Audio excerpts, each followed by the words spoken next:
We're live from New Delhi. You're watching DD India Live, India's voice to the world. I'm Lipakshi Khurana. Coming up in the next 30 minutes. India hosts the two-day BRICS Foreign Ministers Meeting in New Delhi beginning today. Leaders to exchange views on global and regional issues of mutual interest. Ahead of key BRICS meet, External Affairs Minister Dr. S. Jaishankar holds productive talks with Russian counterpart Sergei Lavrov in Delhi. Several aspects of special and privileged strategic partnership discussed. US President Donald Trump will hold a high-stakes summit with his Chinese counterpart Xi Jinping in Beijing today. Trade, Iran and Taiwan on the agenda.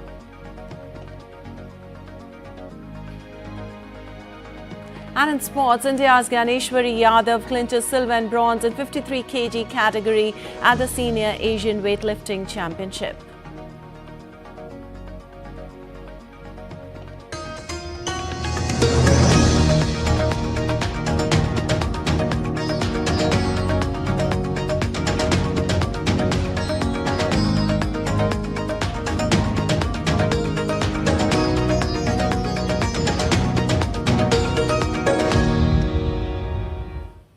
And on to the details now. India is hosting the BRICS Foreign Ministers Meeting in New Delhi. External Affairs Minister Dr. S. Jaishankar will chair the two-day meeting starting on Thursday. The discussions will focus on global governance reforms, multilateral cooperation and strengthening the voice of the Global South.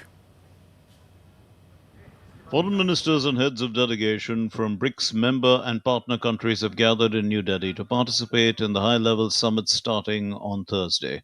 The meeting will be chaired by External Affairs Minister S. Jaishankar. The leaders are also expected to call on Prime Minister Narendra Modi. BRICS foreign ministers and heads of delegations from member and partner countries will participate in the meeting. They will also call on Honorable Prime Minister of India, Shri Narendra Modi. During the meeting, the foreign ministers of BRICS member countries will exchange views on global and regional issues of mutual interest. On the second day, BRICS member and partner countries will participate in a session themed BRICS at 20, Building for Resilience, Innovation, Cooperation and Sustainability. This will be followed by a session on the reforms of global governance and multilateral system. During the meeting, BRICS foreign ministers will hold discussions on key global and regional issues of mutual interest. On the second day, member and partner countries will take part in a special session themed BRICS at 20, Building for Resilience, Innovation, Cooperation and Sustainability. This will be followed by discussions on reforms of global governance and the multilateral system. Several foreign dignitaries have arrived in New Delhi to attend the meeting. Indonesia's foreign minister has reached the capital, reflecting the growing strategic engagement between India and Indonesia. Brazilian Foreign Minister Mauro Vieira also arrived in New Delhi for the BRICS Foreign Ministers Meeting and was welcomed by India's Ministry of External Affairs. Malaysia's Foreign Minister Mohammed Hassan arrived in New Delhi on Wednesday to participate in the meeting. During the sessions, he is expected to reiterate Malaysia's commitment to strengthening multilateralism, promoting the interests of the Global South, and supporting reforms aimed at creating a more inclusive and equitable international system. Kazakhstan's First Deputy Foreign Minister Yerzhan Ashikbayev and Uzbekistan's Deputy Foreign Minister Bakromjon Aloyev have also arrived in the national capital for the ministerial meeting. The last BRICS Foreign Ministers meeting was held on the sidelines of the 80th session of the United Nations General Assembly on the 26th of September 2025, chaired by India in its capacity as the incoming BRICS chair for 2026. Bureau Report, DD India. Meanwhile, ahead of the key BRICS meeting, External Affairs Minister Dr. S. Jaishankar and his Russian counterpart Sergei Lavrov held productive talks on Wednesday to advance bilateral cooperation in energy and trade amid shifting geopolitical tensions.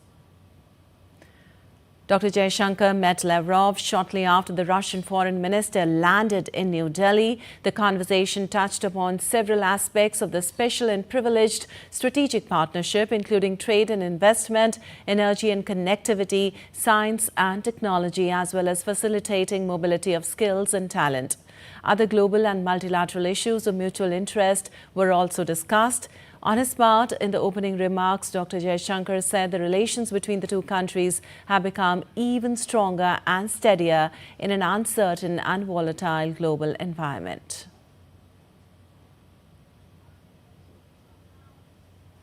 The last few years have seen a steady and sustained growth in our bilateral partnership. Its economic and energy dimensions have become more pronounced. Our political cooperation is even more valuable in an uncertain and volatile global environment. We have expanded our collaboration in science and technology. The mobility of talents and skills has acquired greater salience, and our interest in ensuring better connectivity is deeper.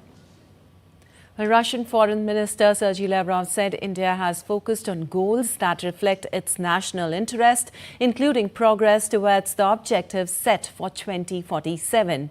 Speaking to RT ahead of the BRICS summit, he said Indian presidency uphold the principle of consensus and ensure continuity in the group's work. This is an association that was created on the basis of Russia, India, China, RIC Association, later joined by Brazil and South Africa. Now it's grown beyond the 5 countries into 10 countries. Each chairing country naturally adds its own national flavor. India has outlined its priorities for the presidency, and these are the goals that reflect primarily the Indian national interests, including the movement towards 2047. Second, they reflect the principle of consensus, which is crucial in BRICS. And third, it ensures the consistency. India intends to continue this work. It will take some time. India has a very intense agenda in all 3 dimensions of BRICS work: trade and economy and financial, politics and security, as well as cultural and humanitarian cooperation. All 3 areas have events planned, and I'm sure they will enrich our BRICS association. Well, Lavrov described Moscow-New Delhi ties as impossible to destroy. He said relations are marked by unprecedented trust with a high-level political dialogue. No one word to describe these relations, and it's not because human languages are not eloquent enough. It's just hard to imagine so rich a relationship. Kindi Rusi, bye bye, is not just some funny motto. It is part of our culture.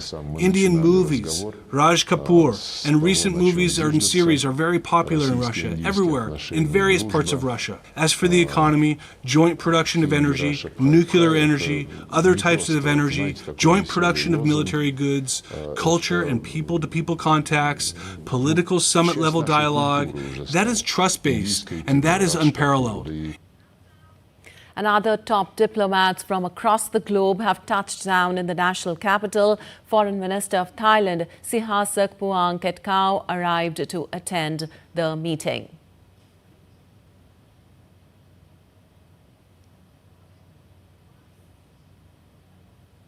Foreign Minister of Cuba, Bruno Rodriguez Parilla, also arrived for the BRICS Foreign Ministers meet in New Delhi.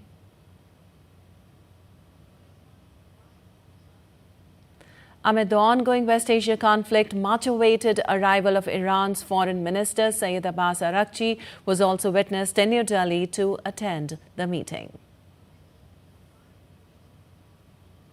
Vietnam's Deputy Foreign Minister Nguyen Minh Hang was also welcomed upon her arrival in New Delhi for the ministerial meet.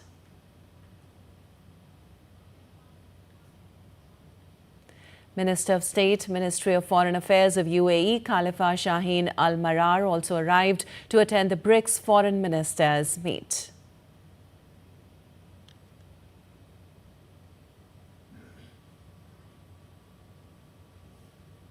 And in a significant move to bolster transcontinental economic ties, India's Commerce and Industry Minister Piyush Goyal convened a high-level India-Chile business roundtable on Wednesday. The session, held in the presence of Chilean Foreign Affairs Minister Francisco Perez Mackenna, served as a strategic platform to explore untapped synergies between the two burgeoning economies. The discussions focused on the immense potential of the India-Chile partnership across critical minerals, food processing, healthcare, clean energy, technology transfer, and several emerging sectors. The two sides also explored numerous exciting prospects for collaboration under the India-Chile CEPA, which is poised to deepen bilateral ties and unlock new growth opportunities across sectors for businesses and people on both sides.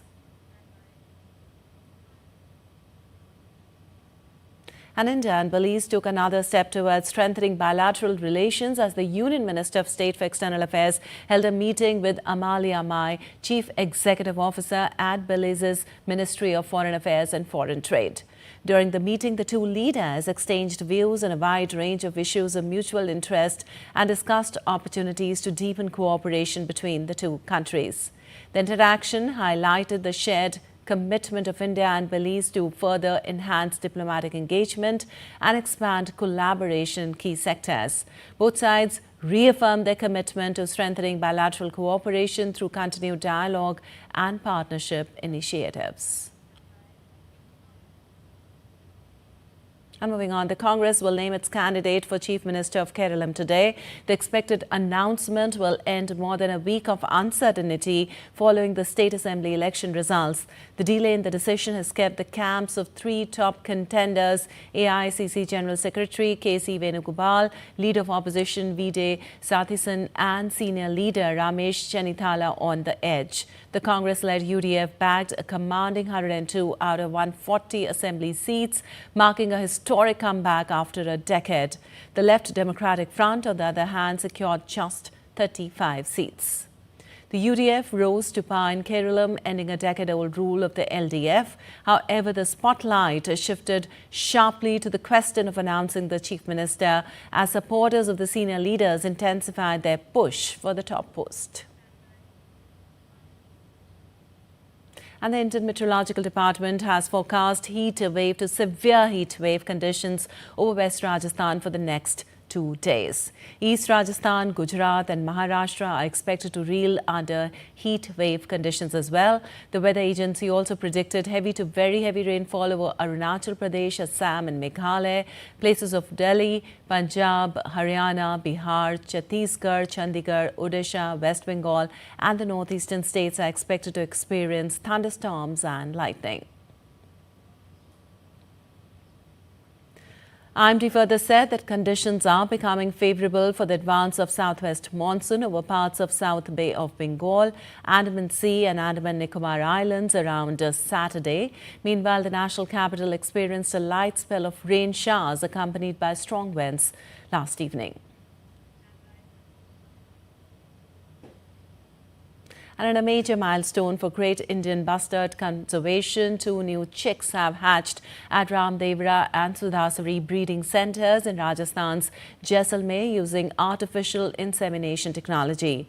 With this, the total GIB population across facilities managed by the Wildlife Institute of India has reached 86. Meanwhile, some of the chicks bred in captivity this year are expected to be soft released into the wild, a crucial step aimed at gradually reintroducing the species into its natural habitat.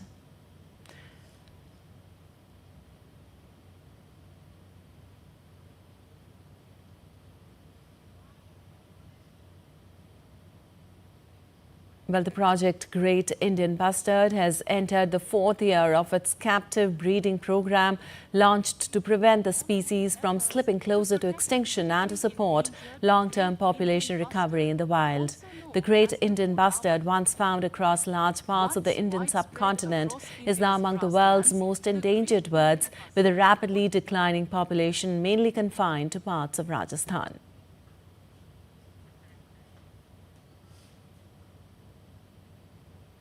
And still to come in this edition of DD India Live.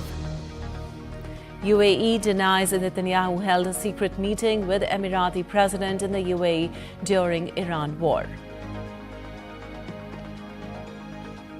Warsh clinches Senate approval to be Fed's next chair as inflation intensifies.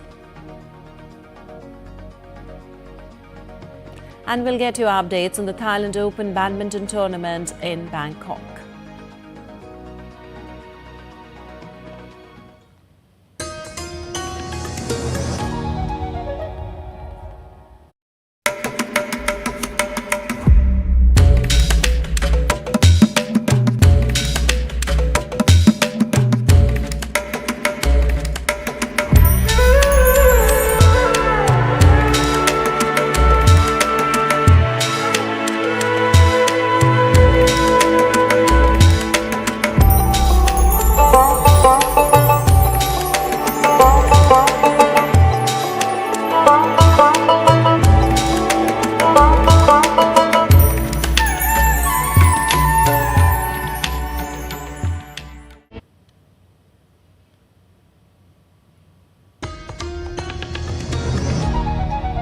Welcome back. You're watching TD India Live. I'm Lipakshi Kuran. And moving on, US President Donald Trump has landed in Beijing for a high-stakes two-day visit and is set to meet his Chinese counterpart Xi Jinping. President Trump's first official engagement today will be an arrival ceremony with Xi at Beijing's Great Hall of the People. The two leaders will also hold talks before a state banquet scheduled for later this evening. Trump is joined by tech bosses, including Tesla's Elon Musk and NVIDIA's Jensen Huang. Before his arrival, he said he would ask China to open up to U.S. industry. The two leaders will all hold their first face-to-face talks in more than 6 months. It will be his first trip to China since 2017. Tariffs, competition over tech, the Iran war and Taiwan are on the agenda for the two superpowers. Though earlier, Trump downplayed suggestions that Washington would require Beijing's assistance in resolving the U.S. and Israeli war with Iran.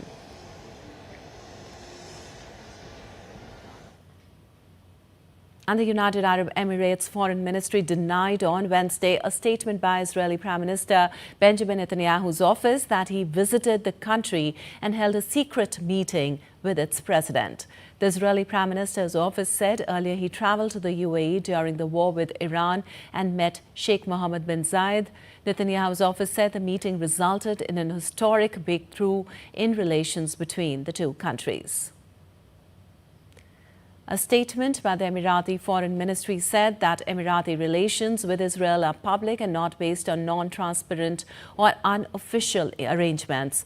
The statement said any claims regarding unannounced visits or undisclosed arrangements are entirely unfounded. The announcement came a day after U.S. Ambassador to Israel, Mike Huckabee, announced that Israel had sent its Iron Dome air defense systems plus personnel to operate them to the UAE during the war with Iran.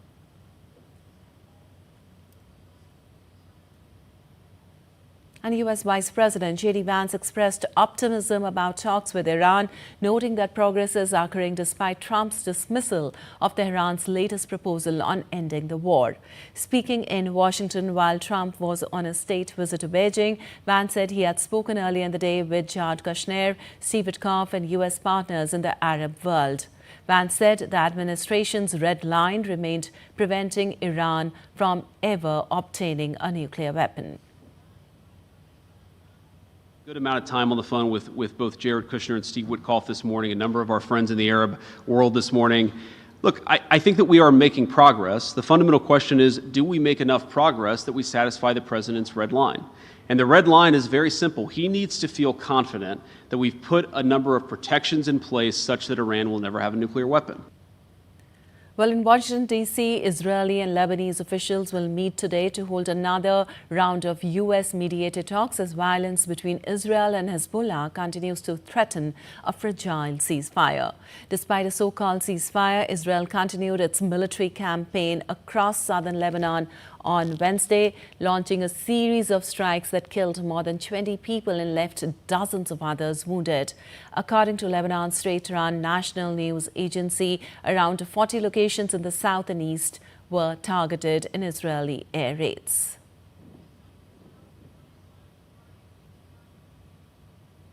Meanwhile, Iran's foreign minister has accused Kuwait of an illegal maritime intervention, saying Kuwait has unlawfully attacked an Iranian boat and detained 4 of our citizens in the Persian Gulf. Iranian Foreign Minister Abbas Araghchi demanded the release of 4 Iranians detained by Kuwait. On Tuesday, Kuwait said that authorities arrested 4 individuals described as members of Iran's Islamic Revolutionary Guard Corps who were trying to infiltrate the country. And updates on hantavirus now. The World Health Organization has confirmed that 8 people infected in the MV Hondias cruise ship hantavirus outbreak tested positive for the Andes virus, the only strain transmitted between humans. WHO said 2 cases out of 8 were probable and 1 remains under investigation pending further testing. 3 people from the ship have died since it set sail from Argentina on April 1st for a cruise across the Atlantic Ocean. All known cases in the current outbreak were people aboard the cruise ship. There are no vaccines or specific treatments for the rare disease. The origin of the outbreak is still unknown. And in business news, the U.S. Senate has confirmed Kevin Warsh as the new Federal Reserve Chairman to lead a central bank with inflation at a 3-year high. The vote was 54-45 in the most partisan ever U.S. Senate confirmation of a Fed chair. A single Democrat, John Fetterman of Pennsylvania, voted with the Republican majority, once known as a monetary hawk against inflation. Warsh has shifted in line with Trump's push for lower interest rates that has posed an unprecedented challenge to the Fed's independence. His swearing in to the 4-year Fed chair term and a concurrent 14-year term as a Fed governor approved by the Senate on Tuesday awaits final White House signatures on paperwork sent by the Senate. Warsh will take the leadership baton from Fed Chair Jerome Powell, whose term ends on Friday. And in sports, India's Gyaneshwari Yadav won silver and bronze medals at the Asian Weightlifting Championship in Gandhinagar city, missing out on a higher finish by just 1 kilogram. In a fiercely contested 53 kg event, Jinlan Zhao of China claimed the gold medal, while Hua Huang Nguyen of Vietnam finished second and Gyaneshwari Yadav bagged bronze, finishing just behind Nguyen in a tightly fought contest. Gyaneshwari's best snatch lift of 88 kg earned her the silver medal in that segment. The championships have brought together nearly 180 athletes from 28 Asian nations and 2 Commonwealth countries. The tournament is also a qualification pathway for the Commonwealth Games, adding weight to each category.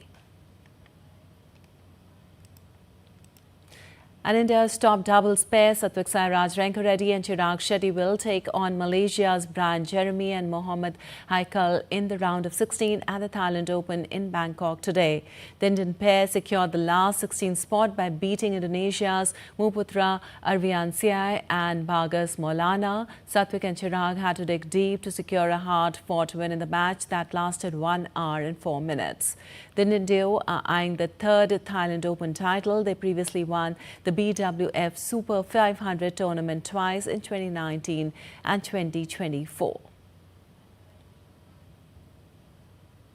Well, in the Indian Premier League, Virat Kohli struck an unbeaten 105 runs to lead Royal Challengers Bangalore to the top of the points table with a 6-wicket win over Kolkata Knight Riders.